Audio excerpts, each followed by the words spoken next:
Hello, Christus Associates, and thank you for joining our Health Equity, Diversity, and Inclusion channel.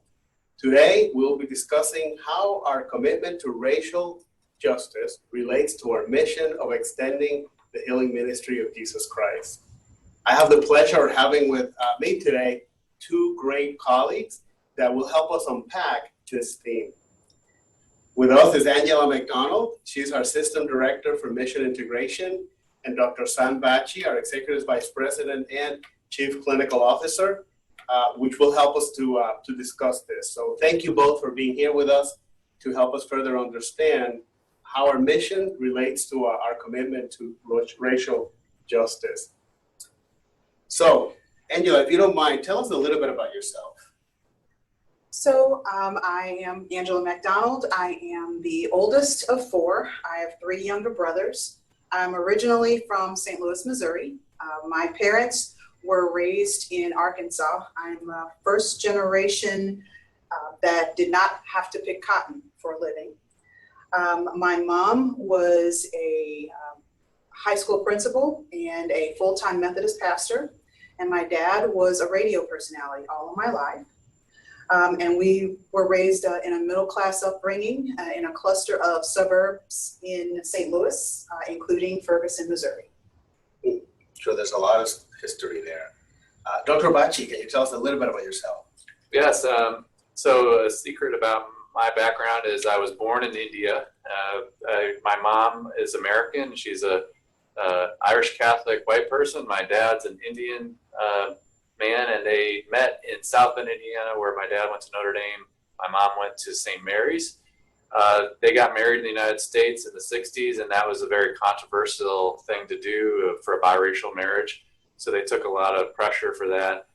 And from both of their families, including my father's family in India, who was so concerned about not having had a traditional Bengali wedding, that the first time my mom arrived in India after they were married, they started a second wedding ceremony as she stepped off the train. So she got to understand a little bit more about the culture there. But I grew up in South Bend, Indiana. That really shaped my point of view on racial justice. But my parents, I think, and growing up as a biracial person, really got me started thinking about this in a different way. And I'm happy we're talking about this subject, but I'm also feeling like we have a lot of work to do in this country, in our ministry, to improve the health outcomes and health equity at Christus Health. So I'm excited to have this conversation today. Excellent. Thank you. Thank you. Angela, let me start with you. What connections do you see between our mission and our efforts towards eliminating racial injustice? So first, I want to thank you, Marcos, for creating this space. These conversations are very necessary, and we need to continue having them. So you creating this opportunity for us is very meaningful, so I appreciate that. I want to first answer the question through the lens of our Catholic identity, reminding us that the history of our sponsoring congregations includes stories of our sisters, our foundresses, that staffed hospitals and other entities with people regardless of the color of their skin. Specifically, I want to highlight Mother St. Pierre, who opened a hospital in Fort Worth. And while she was in the middle of opening the hospital, was informed by the mayor of Fort Worth that she actually was not allowed to treat people of color. She decided that he would have to arrest her and said that you would have to arrest me because I do not want to get to heaven, and I could not bear seeing people in heaven that I could have treated and had to turn my back on them. As a result of that stance, she was able to open the hospital without incident and treat everyone. So that speaks to our Catholic identity. Specific to Christus Health, our mission, extending the healing ministry of Jesus Christ, pairs very well with our core value of dignity. The value of dignity is actually anchored in the creation story in Genesis. And so the scripture that specifically ties to dignity is Genesis chapter 1, verse 27, that says, "So God created humankind in his own image. In the divine image, God created them." And this means that we are all an incarnation. We are all the embodiment of God, which means that when we are our whole self, when we are our best self, partnered with the Holy Spirit, we treat others regardless of how they look, with equity and with fairness and with love. However, with original sin, we are now grappling with inequities, and the inequities range from orientation, race inequities, health disparities, etc. And so this again is why we have these opportunities to have these conversations, because as it stands right now, all lives do not matter yet, because all lives do not matter equally. Thank you, Angela. We definitely do stand on the shoulders of amazing women that founded Christus Health, and we're very grateful for that. And you brought the issue of health disparities, and Dr. Bacci, how does our commitment to eliminating health disparities has an impact on patient care? Well, I think one of our core values of excellence as being a driver for all the things we try to do in our clinical work. And there's a lot, in fact, complete overlap with what our clinical goals are and what our mission is with regard to particularly excellence. Part of that excellence story over the last 3 years has been our high reliability journey, where we're really working to lower variation, lower waste, and make sure we're consistently providing excellent care to all of our patients.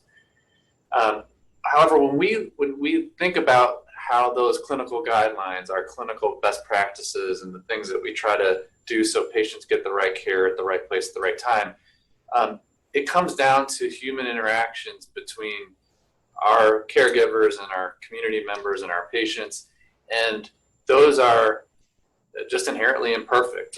We all bring our implicit biases to our interactions with others, and yet that's not what we've trained our caregivers to do. We have generations of caregivers, including myself, that didn't get a lot of training in what implicit bias may mean for me, or how I might, without knowing it, treat two different patients differently, or maybe identify with patients that seem more like me and less so with those that look different or from a different background.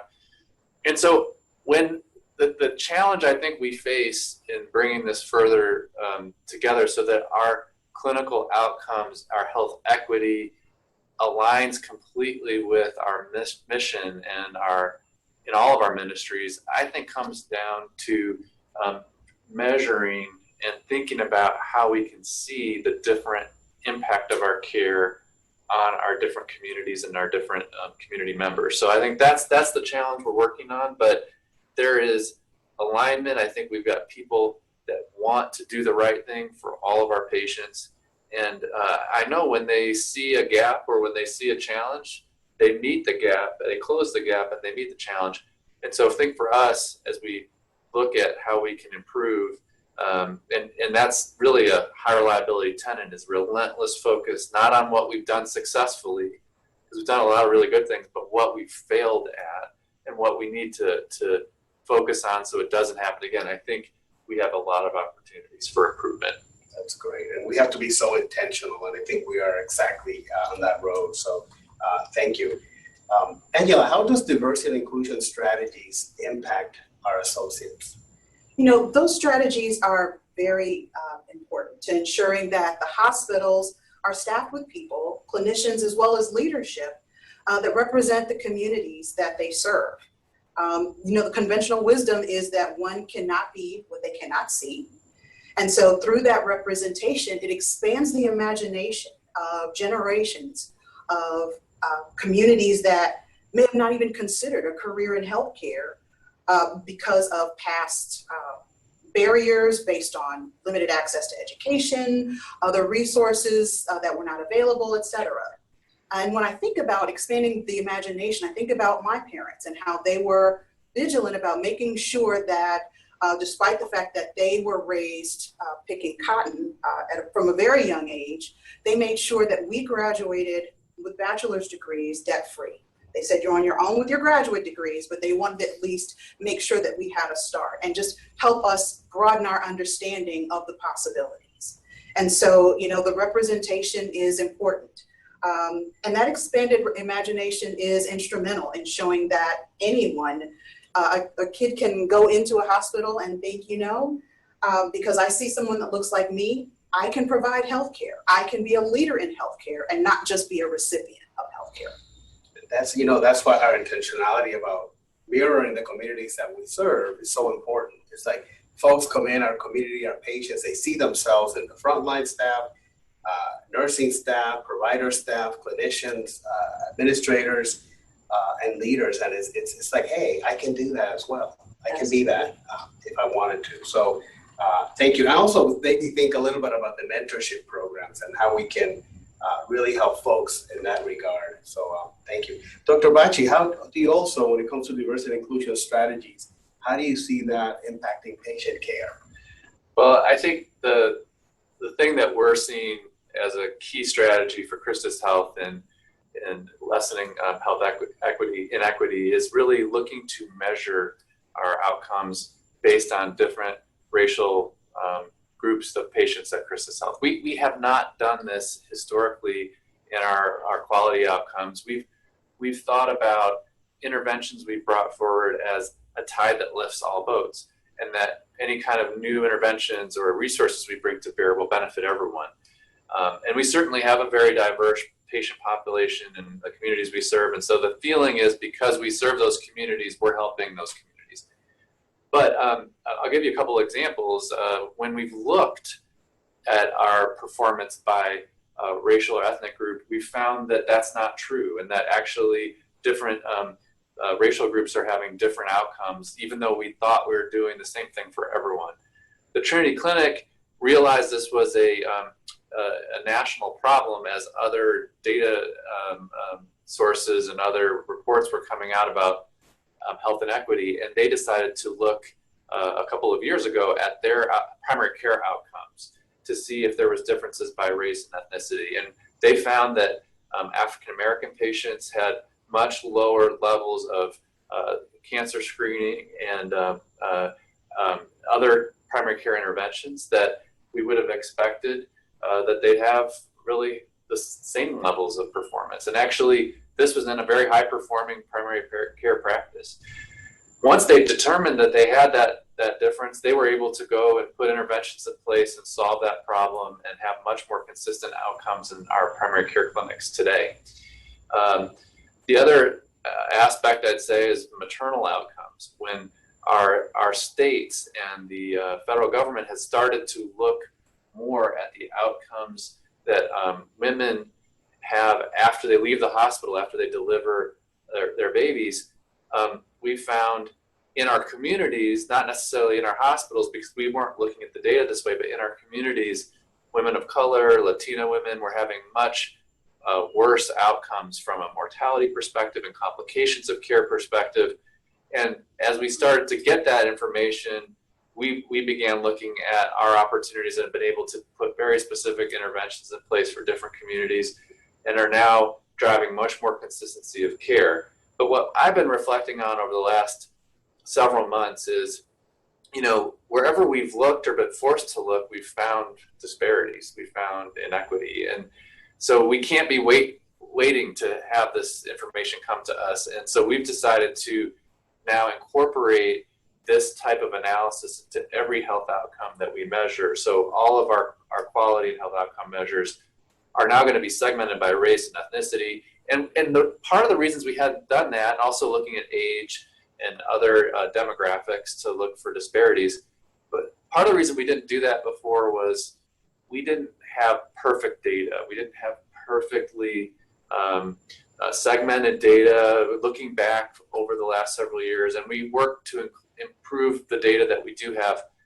But this is a problem that doesn't have easy solutions, and this is an area where we're not going to always feel comfortable talking about and working on it, but we're moving forward with imperfect data, and we're going to make sure that we improve the data, but meanwhile, we look at what we've got. And as we start to look at that, we're seeing, again, health inequity in our COVID-19 outcomes. So that's been something that we've been studying every week. And we see African Americans in Louisiana, Latinos in Texas, and then Native Americans in New Mexico all have higher mortality and have a higher likelihood of being COVID-19 positive, and also have longer length of stays, it looks like, in our hospitals. And so we've got to, now that we've got that data and we're starting to look deeper, we can start to think about the solutions and the challenges that we need to confront. But if we don't have transparency into the inequity, we will not be able to fix it. And so I'm really confident that transparency is going to start the right conversations and start the right kinds of solutions for our patients and communities. That is great. You know, I've heard from so many providers, clinicians, and other staff so willing to work on this. And absolutely, this whole stratification by race and ethnicity of our different core measures and things that we can care measures as well is really going to help us to focus on intervention, which is really the idea. Whereas we can't obviously boil the ocean, but we can certainly find out where the critical points are and then go after that. So thank you. I appreciate that. Angela, any final comments? Other than I'm really grateful to hear that, because one of the issues I know of is that there is a trust issue. And so, you know, being able to hear this and be able to, you know, be a voice for Christus and say, you know, these are the types of interventions that are happening is very meaningful, because otherwise it would just be very discouraging. So I'm grateful to know that and to be able to be a part of leadership in Christus that can articulate these types of interventions that are making a difference. So I'm grateful for that. Well, all right, Angela, Dr. Baki, thank you so much for your time. And thank you. Thank you for helping us understand some of these areas in which Christus Health is working to shine a light, and there's so much needed areas, and set standards to really face this head on. So, and to you, those of you that are listening, thank you for joining us. And please remember to send us your ideas about topics and things that you would like to see discussed. We really are listening. We want to be better neighbors. We want to live in a society that is free from bias. And this work starts with me, and it starts with you. So again, thank you for joining, and have a great day.